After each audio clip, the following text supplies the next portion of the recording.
পাক সীমান্তে উত্তেজনাকর পরিস্থিতি, জিহাদি দমনে নেমেছে ভারতীয় জওয়ানরা। আর এর মাঝেই বীরভূমে জামাতুল মুজাহিদিন বাংলাদেশের সঙ্গে যুক্ত দুই ব্যক্তিকে গ্রেপ্তার করল বেঙ্গল এসটিএফ। বৃহস্পতিবার মধ্যরাতে পশ্চিমবঙ্গের স্পেশাল টাস্ক ফোর্সের একটি টিম বীরভূম জেলার নলহাটি এবং মুরারইতে একযোগে অভিযান চালিয়ে এই দুই ব্যক্তিকে গ্রেপ্তার করে। আর তারপরেই নতুন করে উত্তেজনা ছড়িয়েছে। তাহলে কি পেহেলগামের পর জিহাদিরা বাংলায় বড়সড় কোনো হামলার ছক কষছিল? বীরভূমের নলহাটি থেকে গ্রেপ্তার করা হয় আজমল হোসেনকে।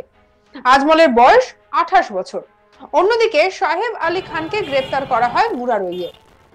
সাহেবের বয়সও 28 বছর। জানা যাচ্ছে এই দুই ভারতের নিষিদ্ধ জিহাদি সংগঠন জামাতুল মুজাহিদিন বাংলাদেশ এবং জেএমবির মতাদর্শ প্রচার করছিল বলে জানা গিয়েছে।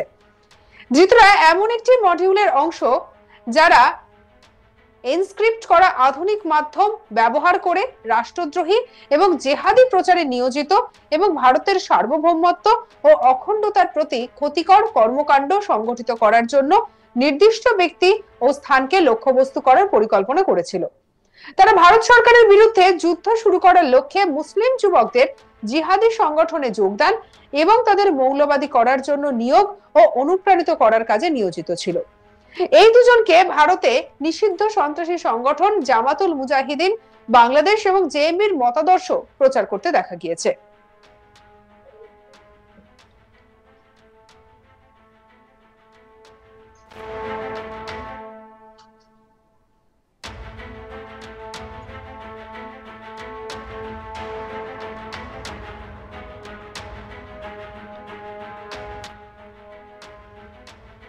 আজমল হোসেনের বাবা জার্জিস মন্ডল কি বলেছেন শোনাবো আপনাদের।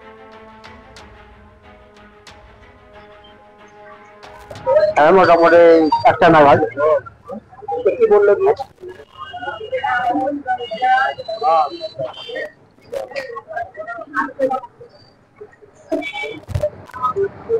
কতগুলো পুলিশ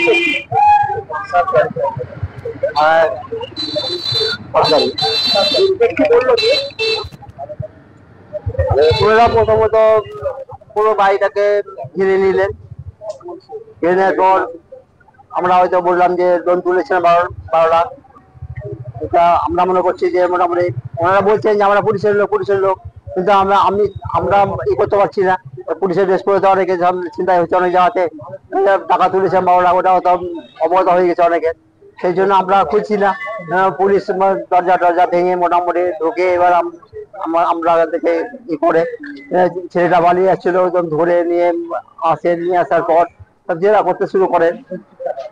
মোটামুটি মোবাইলটা সিজ করে নিয়েছে। ল্যাপটপ ছিল, ওইটা ওই 2 বছর দিয়ে একটু আর কি ল্যাপটপ দিয়ে সেই আমরা আশা করেছিলাম যেটা কিনছি না, তবুও মোটামুটি শখ কিনবো।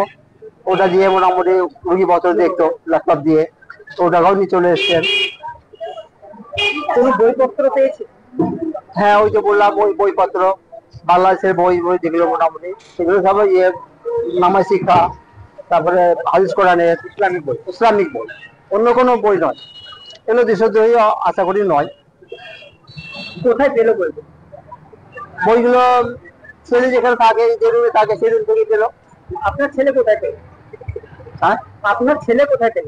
আমার ছেলেটা ওই যে রুদ্রনগরে একজন আছে, ওই দিয়ে যায়। ও কলকাতায় থাকে, ওই মোটামুটি আসে। যখন এখান থেকে রুদ্রনগরে আসে তখন বইপত্রগুলো ইসলামিক বইগুলো পড়তে দিয়ে যায়।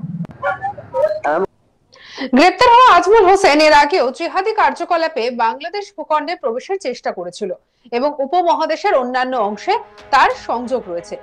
এই দুজন তাদের অন্যান্য সহযোগীদের সঙ্গে গাজওয়াতুল হিন্দের আদর্শ প্রচার এবং অনুশীলনের জন্য আগ্নেয়াস্ত্র সংগ্রহের চেষ্টা করেছিল এবং বিস্ফোরক প্রস্তুত করার পরিকল্পনা করেছিল।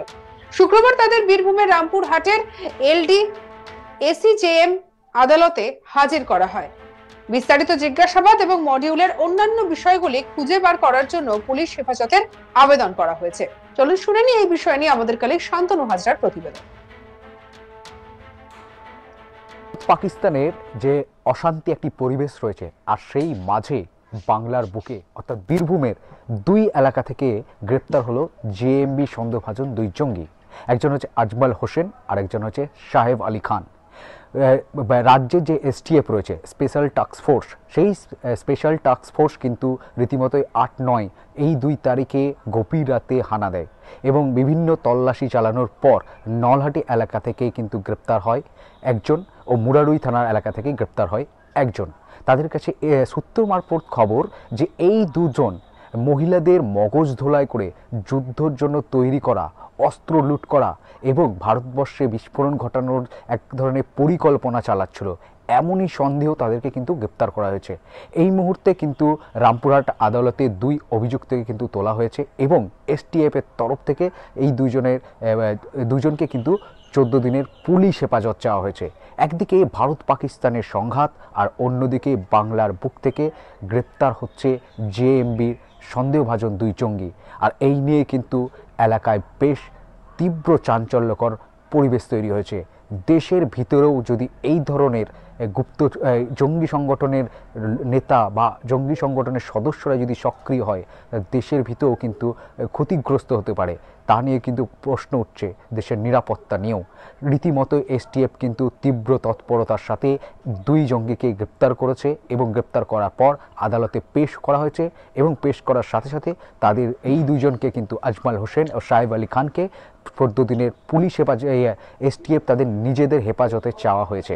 রীতিমতোই দেখা যাচ্ছে আগামীকাল কিন্তু রামপুরহাট আদালতে ফের এই 2 অভিযুক্তকে তোলা হবে বলেও জানা যাচ্ছে এসটিএফ সূত্র মারফত জানা যাচ্ছে যে এরা দীর্ঘদিন বিভিন্ন জায়গায় কিন্তু বিভিন্নভাবে যে অস্ত্র লুট করার চেষ্টা, বিস্ফোরণ করার মামলা এবং বিভিন্ন একই সঙ্গে দেখা যাচ্ছে যে মহিলাদের মগজ ধোলাই করে কিন্তু তারা যে যুদ্ধের বাতাবরণ সৃষ্টি করা, তারপরে ভারতের বুকে বিভিন্ন বিস্ফোরণ ঘটনার কিন্তু ছক কষছিল বসে বসে। রীতিমতো এসটিএফের জালে জেএমবির 2 জঙ্গি। ভারত পাকিস্তানের পাক সীমান্তে উত্তেজনাকর পরিস্থিতি, জিহাদি দমনে নেমেছে ভারতীয় জওয়ানরা। আর এর মাঝে বীরভূমের জামাতুল মুজাহিদিন বাংলাদেশের সঙ্গে যুক্ত এই 2 ব্যক্তিকে গ্রেপ্তার করলো বেঙ্গল এসটিএফ। বৃহস্পতিবার মধ্যরাতে পশ্চিমবঙ্গের স্পেশাল টাস্ক ফোর্সের একটি টিম বীরভূম জেলার নলহাটি এবং মুরারইতে একযোগে অভিযান চালিয়ে এই 2 ব্যক্তিকে গ্রেপ্তার করে। আর তারপরেই নতুন করে উত্তেজনা ছড়ায়।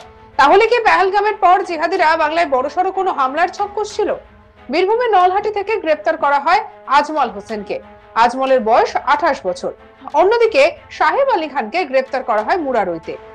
সাহেবের বয়স 28 বছর। জানা যাচ্ছে এই দুজন ভারতের নিষিদ্ধ জিহাদি সংগঠন জামাতুল মুজাহিদিন বাংলাদেশ বা জেএমবির মতাদর্শ প্রচার করছিল। সঙ্গে রাখুন আজ তাক বাংলার ইউটিউব চ্যানেলকে। অন্যান্য খবরের জন্য লাইক, কমেন্ট, শেয়ার, সাবস্ক্রাইব করতে ভুলবেন না।